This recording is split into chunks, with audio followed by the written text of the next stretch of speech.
Welcome to the Q&A. This Q&A is open to any questions. You can ask questions about anything related to audio. It doesn't have to be related to Nail the Mix, but if you do want to ask questions about Nail the Mix or about the song or the process or anything, those questions are open. We're open to those questions. So we've already got one about the Nail the Mix song. So Lane's wondering, why did I use 3 pairs of room mics for that recording? And, well, because I can, first of all. Sometimes I use more, but I never use less in that room. And the Royers are set up behind the kit to, it gives a nice, like, stereo image and width to it.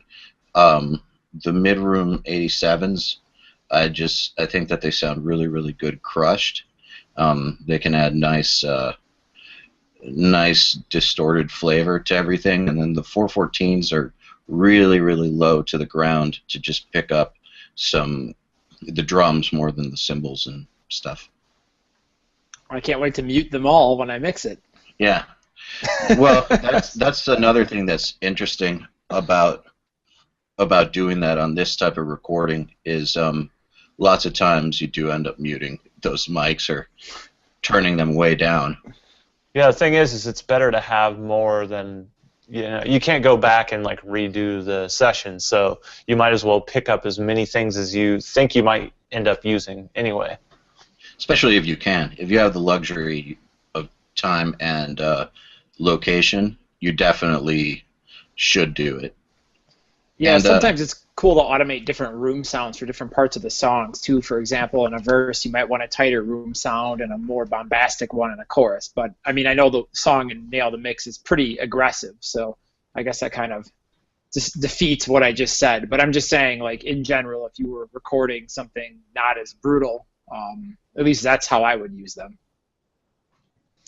Yeah, I mean, I've done sessions too where I've done way too many room mics, but I end up using them for different purposes on different types of songs. I've had like maybe a softer song where that third room mic was everything. So just good habit to get more than you need. Also, I've seen some guys, and I've done this too, who do some very, very drastic EQ moves to room mics. For instance, like they'll use certain rooms just for like 8K and up, for instance, just to add a little bit of sheen to the cymbals, pretty much, and that's it. Like I've seen people do some pretty extreme things with room mics. So you ever bomb? I was gonna say, you ever bomb them with sometimes like a really narrow pointed Q down in the sub frequency, and I kind of like to get that woof woof out of the kick drum. I mean, that's more of like a rock thing, but if you've ever listened to All the Right Reasons by Nickelback, there's that first track, I don't remember what it's called, something like Follow You Home, and it starts out with that awesome like drum groove, and like there's this pulsing, pumping room you can hear on the kick drum, and that's very much that kind of sound when you smash it into a bus compressor. So it's pretty cool. I like that a lot. No, and you can also, like Eyal was saying, you can, add distortion to one of them, compress the other, just get different kind of perspectives of sound by having different microphones in different places. Yeah, absolutely. Go ahead, next question. Phil Humphreys is saying, the snare bleed on Nail the Mix, what's the secret to such little bleed? All the tracks sound awesome, by the way. Well, the secret to such little bleed is microphone placement and drum set setup. Like, you have to be working with a drummer, number one, who will cooperate with you as far as where he's going to place his drums. If they put everything really, really close together and limit your options for miking, then you might be shit out of luck. But if you're working with a pro who's cooperative, they'll usually leave you enough space to where you can get a good angle on the microphone. That's literally all there is to it. What else helps is if you're recording in a decent-sized drum room, if you have a lot of near reflections. For example, I recorded in a 10 by 11 drum room forever, and I had a lot more bleed than when I would go into a bigger room where there was more space and there were less near reflections. So that can add up more than you would think. Well, I do use baffles. If that helps. Like I definitely put my room is really really live. Uh, so The baffles help tighten it, right? yeah, exactly. I put a large baffle behind the kit and then two medium-sized ones on either side, so that helps get the definition. All right, so You want to do the Sean one? yeah, Do go. you guys usually EQ compress your room mics? Some people don't touch EQ and compression. But how do you guys go about mixing a room mic? Yeah, I usually always, I think my go-to is really to just EQ and compress. Like, that's kind of the two main things that I'll do. It's very rare that I won't EQ a room mic. I feel like room mics always need EQ.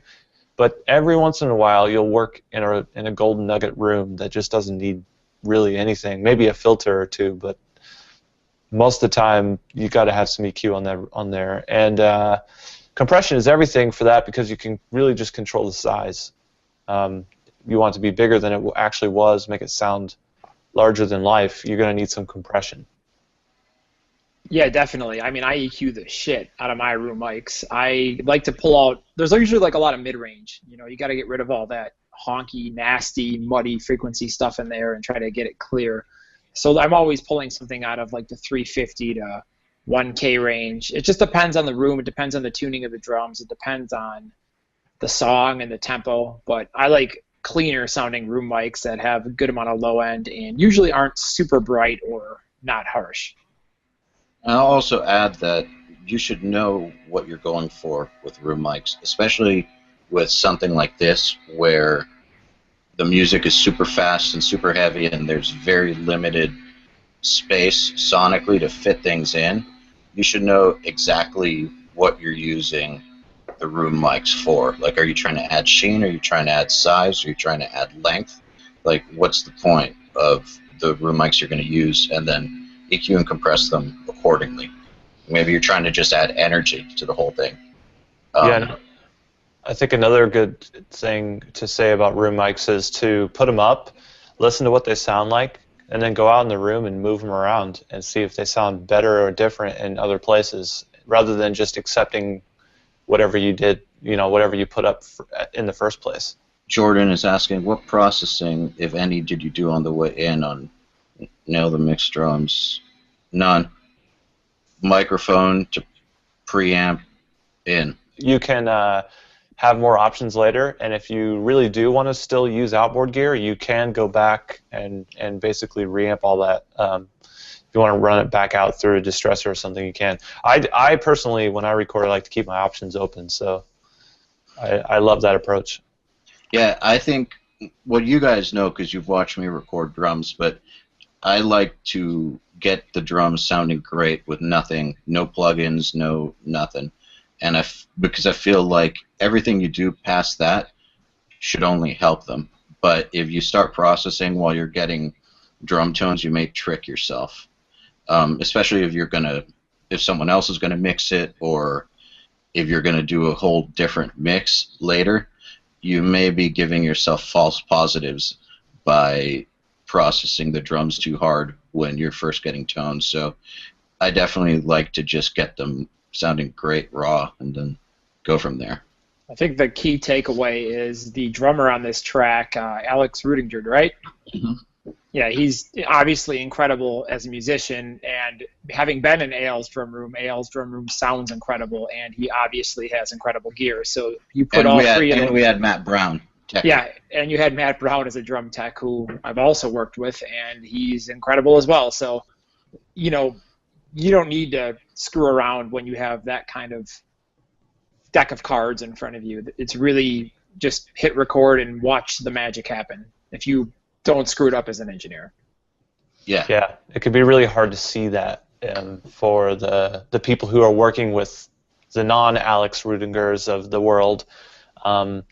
And I know that that's true because there was a moment for me when I actually got to work with a drummer who hit a snare drum properly, and it really was crazy. It was a crazy moment for me to hear. Like, I put the mic up on the snare drum like I normally do, and then when I turned the preamp up and he was hitting the snare drum, I'm like, what the hell? Like, that sounds like pretty much a final snare drum sound. Like, what's happening here? Was it Mark Castillo? Yeah, Mark Costello. Yeah. And Wait, you liked a snare drum? Hold on a second. Say that again. yeah, just the way he plays and the way he hits the snare drum, it just, every single time he hits it, it sounds great. And that was the first time I ever really experienced that. And that's when my eyes kind of opened to the possibility of the room and the drummer actually mattering. Whereas before I always thought, like, oh, you had to have the microphone just right, or the preamp just right, or all this EQ and compression. You still need those things, but you need less of it when there's a really good drummer in the room. Okay, so Robin's asking, do you ever automate your threshold on the mastering compressor to match different part of the song, and what would be the benefit of doing that? Let's go with Joel first. Well, I'm thinking about that. You can, and I have, but it's not something I usually do. I can see why you would want to do it. Okay, so if you're in a verse and you're slamming the crap out of your mastering compressor, you might want to back off a little bit. But usually when I'm mixing, I don't kill my two-bus compressor super hard, so I'm never to the point where I'm choking it out. It's usually where I'm finding the right movement. And if you guys paid attention to the episode with Gregory Scott, we talked a lot about movement with compressors and like really being able to get that rubber banding effect where the sound kind of goes like that. So once you hit that point, I kind of feel like I don't want to mess with the compressor ever again, and I just want to pretend it's not there. So I usually post fader automate that, or I should say post compressor automate and just turn the volume up or down, or make sectional dynamics, or hit it less hard with the instrument volume. So I mean, you can do it either way, but I don't know. I guess it just depends what sounds right for the song. There's nothing wrong with experimenting and trying both.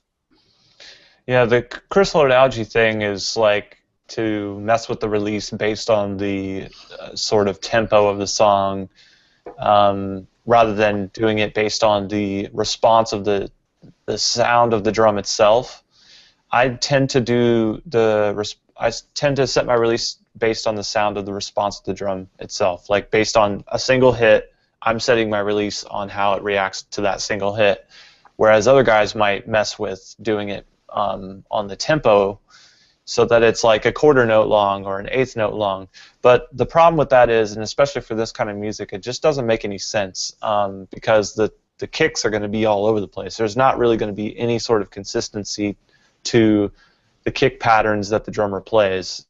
He'll go from single hits that are really long and spaced out to 32 hits in one bar.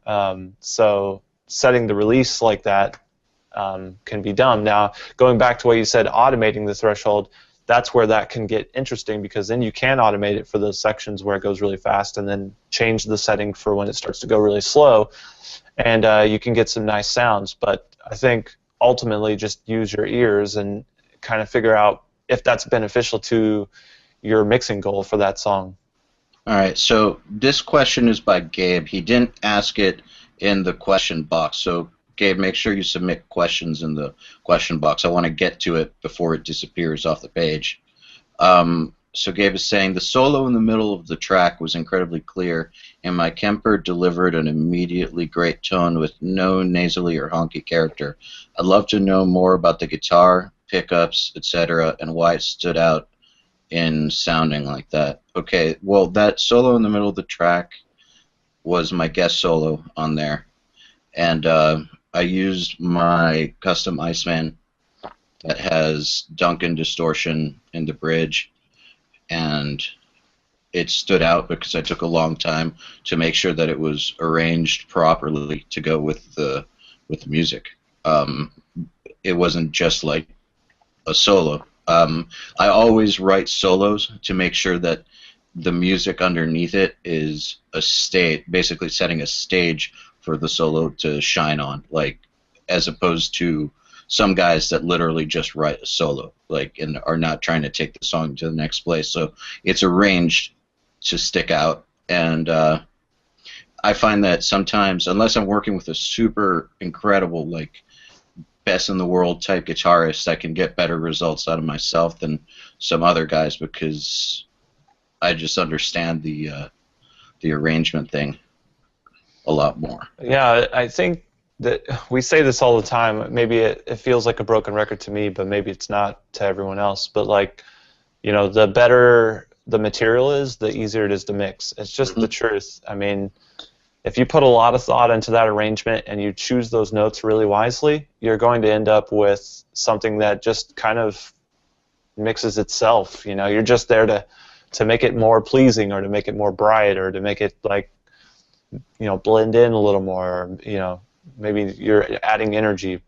It kind of becomes what I like to call the actual process of mixing, which is like just, you know, balancing things and making the song exciting, rather than trying to get rid of this honky frequency and trying to make this thing do something different than it's not supposed to do. By the way, I didn't know you played on this song, so that's really a cool fact. Yeah, just that guest solo. But I guess if I ever talk about who my most influential guitar players are, they're Marty Friedman, George Harrison / Zakk Wylde, and Matt Bellamy. And those are all guys that basically write songs within songs. Like, I've never been into the dudes that just play fast for the sake of fast. Michelangelo Badio? Yeah, not my thing. I've always thought that no matter how much technique you show in a solo, that's always secondary to the music and arrangement and where it takes the song. Because if it doesn't take the song to a better place, why are you taking up 30 seconds of the song? Like, it's selfish and defeating ultimately. So, so yeah, even if it's fast as fuck, which it is, it's meant to be compositionally uplifting to the tune. All right. So Travis saying, did you do some EQ to the DIs? No. Kooks is asking, do you guys apply console saturation to certain tracks every time as standard practice? I don't. Do you guys? It depends. Well, you said standard practice. Yeah, that's a hard one. Okay, if I'm mixing in the box and I'm mixing metalcore, I never do it because I feel like certain types of console saturation soften up the mix a little bit, and you know, if it's like genty or deathcore, or I hate to use those words because I'm committing genre blasphemy right now, but a lot of those types of mixes I feel like need to be just very digital and very like baked and processed and like clean sounding. Whereas like if I'm doing something that's rock orientated, instead of screwing around with saturation plugins, I'm just going to go into a summing mixer. Or if I don't have the option of having my gear, I will then throw on a saturator like, you know, VCC or whatever. I do like the Trident model on VCC2. I think is pretty cool, and the RC tube is kind of neat. But it just depends, you know. It kind of like it gives stuff more depth, but I feel like those emulators, while attempting to do that, can make things sound a little bit softer, if that makes sense. I don't know. Yeah, and as far as my answer goes, I think we all know the answer is no. I don't do any of that kind of stuff. It's called clip. Yeah, I don't discredit it though. I mean, it's great. It's great stuff. I gotta say that those things.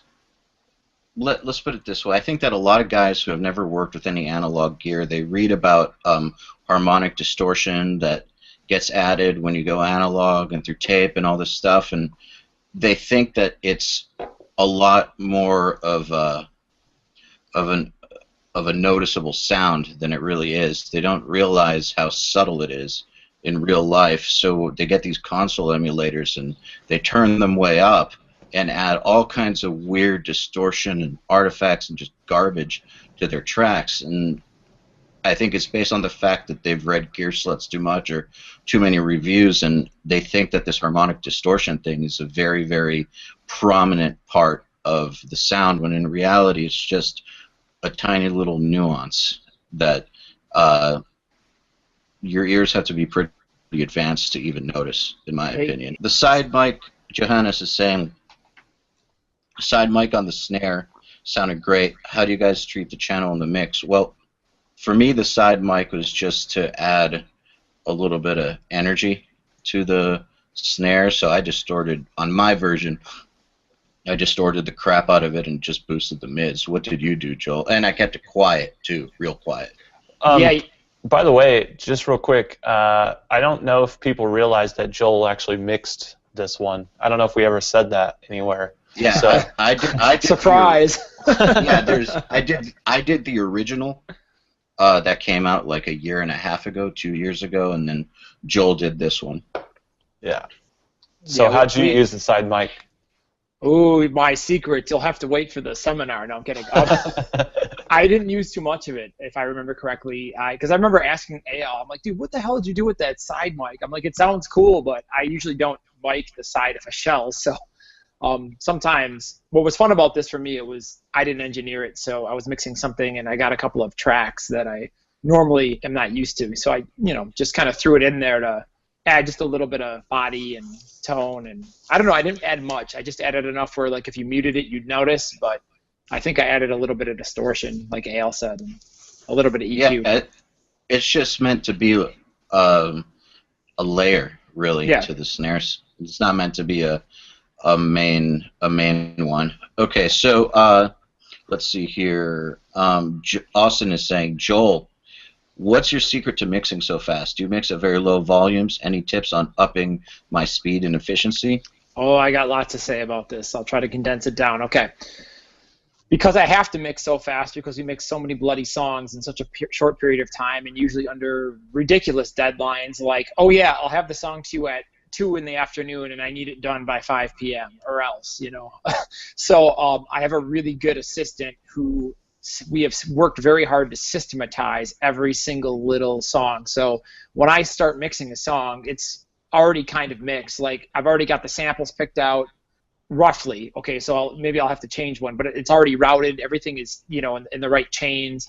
Everything is organized in the correct group and routing and stuff. So I'll have everything, the tones will be dialed in and everything will be ready to go. And all I need to do then is tweak and write automation and maybe flip out a couple of macro things. Like, for example, say I hate a kick drum or I don't like the sample, but I at least have something that I know is going to work based off of mixes I've already done in that genre. I have a couple of templates, and then I'll load them up and tweak as needed. Like, the kick isn't working for this song, or, let's tweak the kick because I use this on another mix or whatever. So that's a huge part of it. And I would say the key is really sitting down and refining your processes and finding commonalities and habits that you have where you can, duplicate things. For example, batching. For example, having my assistant trigger up all of my drums in a very particular way, I can very predictably go through and get the same results. I trigger all my shells off of MIDI, which is kind of scary, I think, for some people, but I've been doing it forever, and I think it works great, as opposed to triggering off audio, because I can adjust it really quickly, dynamics on the fly, as opposed to having to sit there and automate a program like Trigger.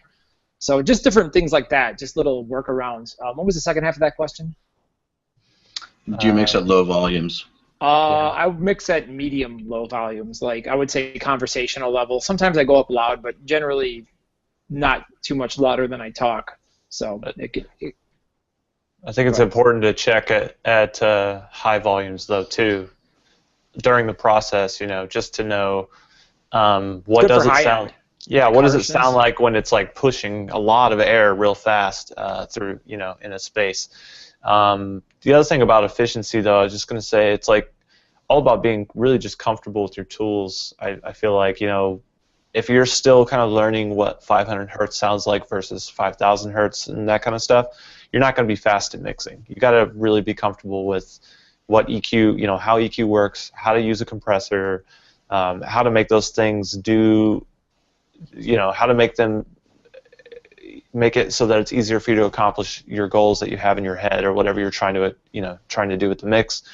It's kind of like with a screwdriver. Like, as soon as you understand what a screwdriver does, you're past that. Now you can use it to screw stuff in.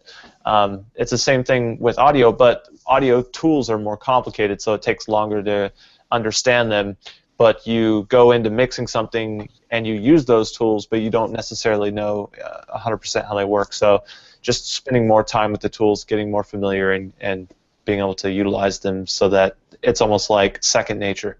Here's a quick rule. If I'm mixing analog, I try to never touch my patch bay unless I have to, because repatching things, figuring out and tracing cables, takes and wastes a lot of time. So if I have a couple of distressors patched in and I'm on a snare kick drum direct vibe, they're going to stay there, and I'm going to try never to move those channels. And if I don't want the kick and snare, I'll just use different channels in the summing mixer or bypass them instead of actually patching them out. So that, there's a little example of a quick hack.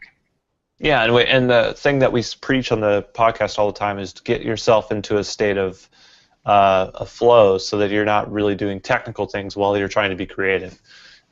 So you do the technical things first, and then that's a different thing than sitting down and doing all the creative stuff too. And don't mix and match them because you'll be slow. Yeah, and there's nothing worse than getting into the flow state on a mix and then hitting a wall because something's not technically good to go, and having to deal with that, and then when you get back to real mixing, you're over it. I thought of another great pointer. Sorry, let me interject really quick. Go for a it. very key point for me from speed mixing is the first mix. I never aim for I don't care if the snare is a dB too loud or the cymbals are or whatever. I literally try to get the song sounding like a song and like a mix. Like you hit play, it sounds like a song. And then the client is always going to have some notes. You have to guess. So as long as it sounds good, everything is relatively well balanced.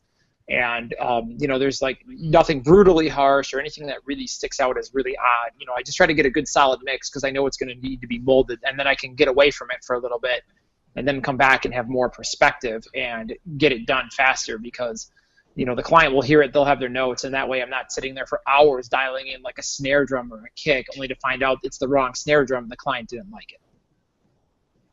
Okay, here's another one. Could you talk about how you gained and what you used on the DI? Little Lab's Red Eye, and this is how I gain DIs.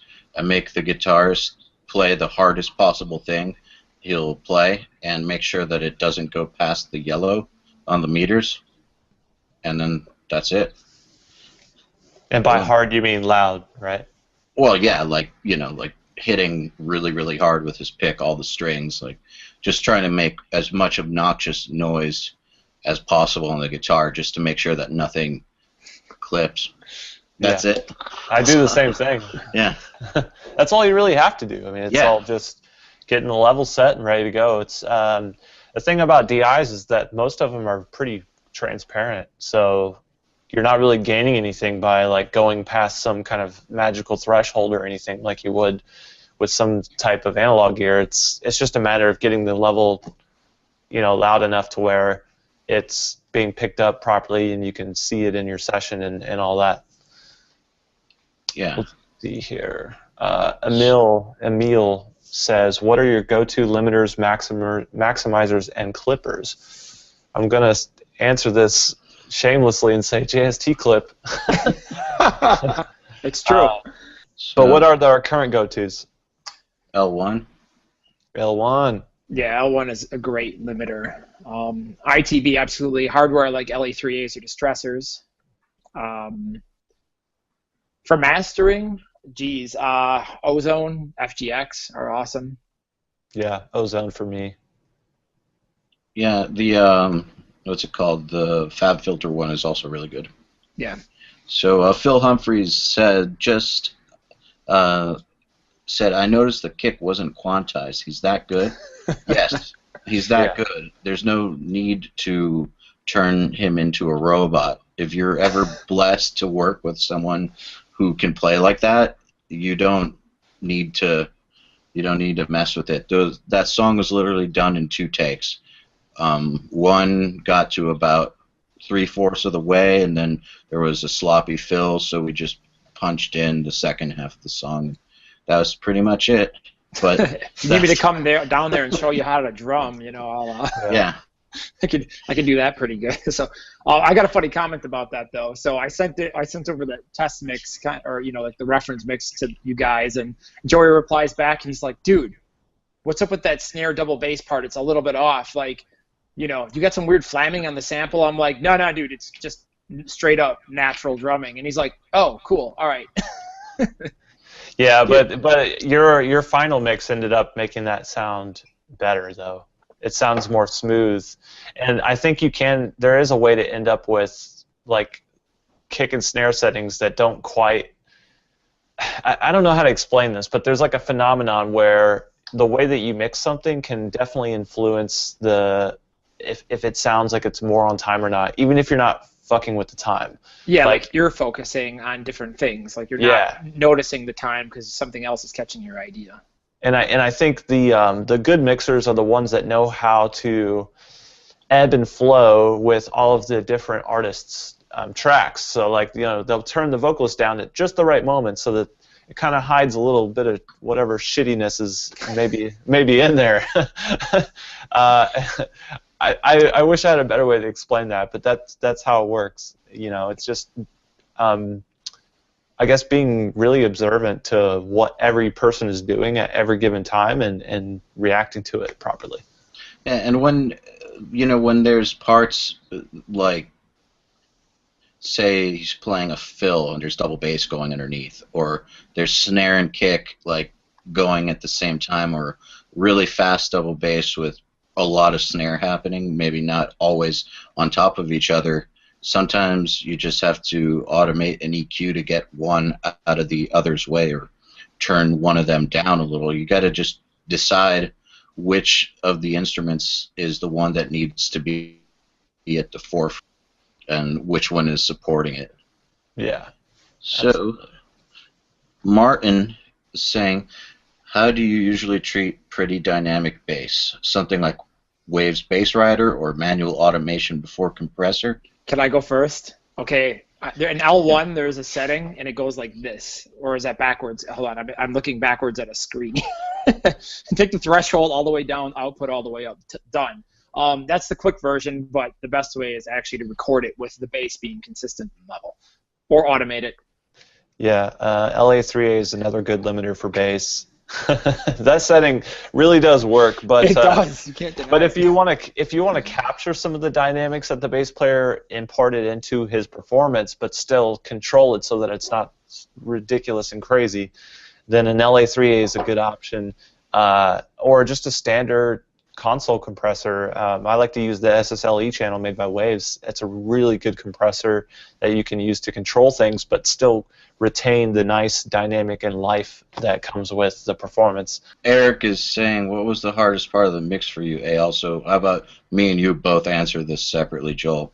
For me, it's just not letting it become a mess, because the playing is there, the music's there, it's all there, but it's so fast that if you're not careful, it will become a mess. So yeah, just making sure that it's brutal yet clear. That's the hardest part.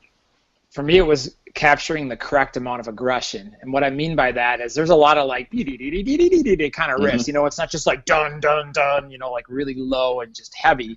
So getting the mix to sound heavy and aggressive while it's just all this noodly bullshit. And I would call them wank riffs. Guitar players all over. It's just like, dude, I don't know. Maybe I listened to too much Pantera growing up, but I always struggle with guitar players who are like all over the damn fretboard, because it's hard to get the mix to gel when the octaves keep jumping all over the place and you get it dialed in. But it's like there's so much octave movement in the guitar and bass. It's really hard to get like a consistent aggressive low end. So for me, I solved that problem by having a really badass and beefy kick drum in there and snare, and that was kind of like what kept the energy going for me, as well as the bass playing was great. So yeah, so I guess basically the same challenges. It's hard. Yeah, it's a tough style of music. Robin is asking, how do you treat plosives if you can't re-record vocals? High pass filter helps a lot. You can automate out. You can gain automate them. I like filtering them out, actually, where you just kind of have like an EQ that comes in and just zaps that part of the thing, where you can get the right amount of. But okay, another thing to that though is sometimes you get plosives that are very like throat heavy, like the guys are like blah blah blah, and they can't enunciate correctly. Well, those are hard.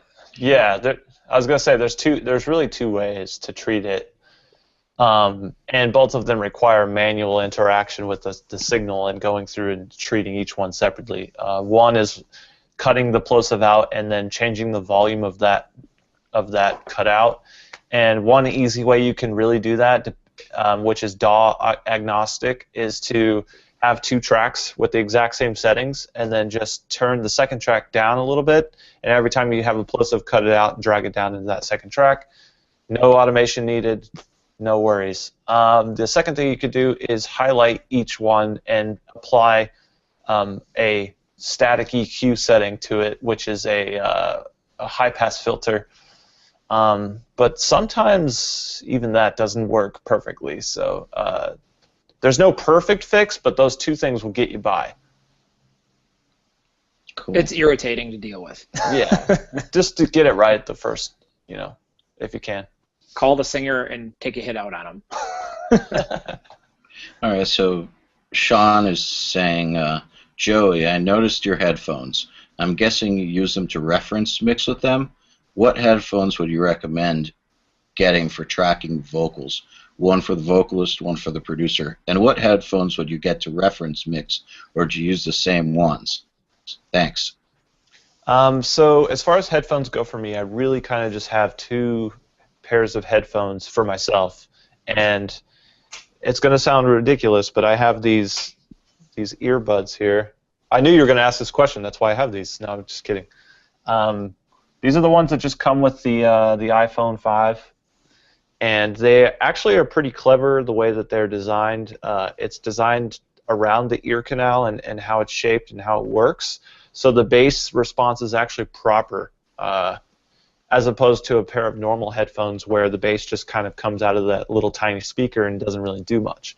So these are great because they vibrate and they have the proper amount of low end. Now I'll use these just to check the mix, but I'm not really mixing on these. I use these to just kind of, after I've sent the mix to the band, load the mix up on my iPhone and check it out on earbuds, just to kind of experience the song the same way that they are probably going to listen to it as well, and probably the fans. As far as actual pro work, I'm using these AKG 240s. We actually just had a giveaway of these with JST through Amazon. And I liked them so much that I decided to just do a giveaway because I feel like more people should have them and they're amazing. I also use these when I'm tracking vocals. However, you can't really have the vocalist wear these because they're semi-open, which means that sound pressure and sound waves come out of the actual headphones to give you a more realistic flat frequency response. When you have a pair of headphones that are closed off, it changes the frequency response of what you're hearing because the sound reflects off of the closed back, and it makes it sound kind of weird. But when you're recording a vocalist, you need them to wear a closed back pair of headphones so that it doesn't bleed into the microphone. There's actually a model of these headphones that is specifically for that purpose, and I think it's the AKG maybe 241. Vic Firth makes a good pair of isolation headphones. They're discontinued, unfortunately. Go ahead. Vic Firth makes a good pair of isolation headphones. They're for drummers and recording drums, but they are pretty good at keeping sound in and not getting click track into your vocal performance, which is something that really makes me angry when I get to mix, when the click is as loud as the dynamic soft stuff on the guitar and the singer's singing, and you're like, click, click, click, click, and you're like, really? You got to take it out spectrally? Oh, my God. I found the replacement. The 241s are discontinued, but now they have a model called the 271 MK2 by AKG that you can get. It's this exact same model, but with a closed back. It's made for the actual vocalist to wear. But what's always going to be best and better than these headphones that I'm talking about is if the artist uses his in-ears, if they have in-ears. I love when a vocalist has in-ears. It just makes the session so much easier. They can have it as loud as they want, and there will be no bleed. It's amazing. Yeah, for sure. So Mark is asking, we all know the story about the 80 or 90 mixes of Thriller, and they ended up using the second one. What's the maximum number of revisions you've ever done, and for what reason? A lot. Thanks for reminding us. I'll take that. I think the most I've ever gone is 13. There's a point. Did you say 30? 13. Okay. There's a point of diminishing marginal returns. I feel like most good mixes need somewhere in between 3 to 4, maybe 5 or 6, and I'm talking like 1 or 2 note revision, like after 2 or 3. But you should have everything done, like all the major stuff, by the 3rd revision. If you're past that, I feel like you're dealing with a crazy person. Either that, or you've just completely bombed the mix, or somebody who's just so anal retentive and obsessive compulsive that they need to be eradicated from this earth. So I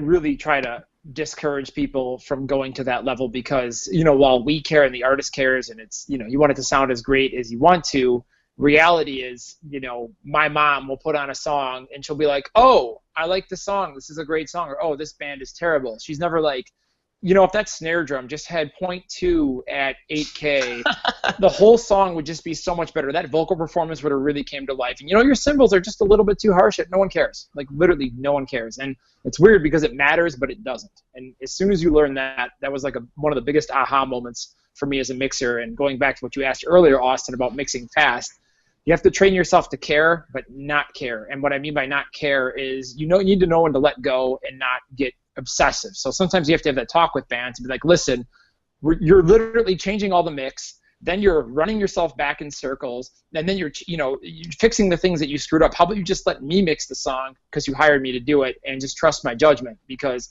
if you could mix it, you'd be sitting here mixing it and not me. So, you know, we're on round 10. You want to keep going? I'm going to start charging. Yeah, absolutely. Let's go to this question. Getting me angry. From Sean? Yeah.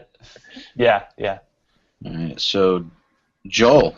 Okay. Speaking on mixing, do you mix with a limiter on the master bus, or do you just mix dry and then add limiter? The answer is yes. I always mix into a mastering chain. I master most of my work, but if it's going off to an external mastering guy, I want to hear how bad he's going to ruin it, so I try to anticipate that by mixing into it. I either use Ozone or, more commonly, FGX. Mark is saying, right now in Europe, it's impossible to get a Countryman Type 85. Have you tried the Type 10? No, I've never tried the Type 10. The 85 is now discontinued. Get a Little Labs Red Eye. And then Mark said, Joey, you talked a long time ago about a JST bass amp sim. Is it still in development? It is, actually. I can't say more than that, so just watch out for it. All right. I have it. Ha ha ha. No. And Phil was saying, Joey, I was playing with Transify on Nail the Mix today. Amazing tool. Other than drums, do you like to use it on other stuff? It's actually really great on, well, it's good as a problem solver for a lot of different reasons, but it's really great on vocals if you do vocals in a control room like I do, sometimes there's too much, like there's like a weird sustain or like a reverb or a slapback, and you can kill it with Transify. You can also do some pretty good damage on DI files if you get some weird stuff where you need a little more pick attack or a little less. You can actually control that with Transify as a tool to change the dynamics of those things. But typically, as far as using it as a sweetener, it's very good on drums. Like, that's just what it's for. Drum loops and drums. Cool. And that, I believe, is the final question. So if you guys are watching this on demand, thanks for asking questions, and thanks for watching this, and hopefully you guys are enjoying all the stuff we're doing, and hopefully you're having fun mixing the Nail the Mix song. I know I'm having fun listening to the all the different mixes, so same here. Pretty cool. And make sure you tune in for the Nail the Mix live event. November 25th. Not exactly sure what time, but it'll be in the afternoon. I'm ready to be raked through the coals and destroyed. And we're going to have fun. I think QnMix destroys, dude. It's so good. I don't know.